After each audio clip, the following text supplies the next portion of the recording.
Okay, now you guys are ready to do kickflips. Alright, as you've seen some of my video, you need to get comfortable riding around your skate park, your local skate park, right up and down the ramps. You should be able to ollie at least this high off the ground, 3 out of 5 tries. Alright? Frontside and backside 180s aren't required. I recommend doing them after, learning them after kickflips if you haven't learned them already, because with your shoulders, you got to keep your shoulders straight when you're doing a kickflip, straight parallel, up and down, and if you turn them any, your board might end like this, land like this, or like this, and you want nice and straight kickflips, so it's better to learn frontside and backside 180s after you learn kickflips. Foot positioning, I'm really not going to fight with you guys.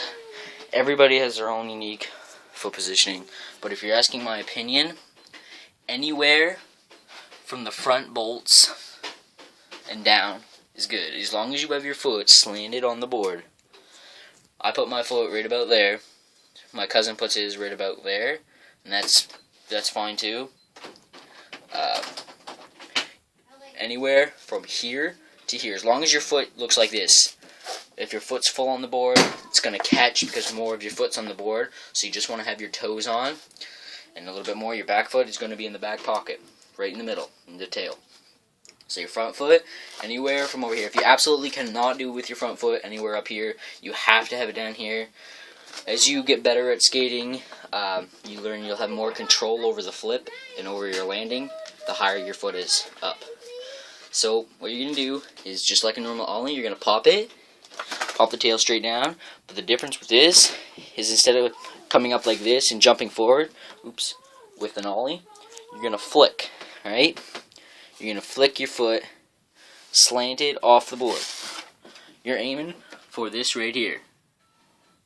You're aiming right for the crease where it starts to turn. And that's why you want to have your foot right by the bolts, so it equally comes out right off in the perfect spot. Now, if you can't have your foot up here, you have to have it down here. Here's a suggestion.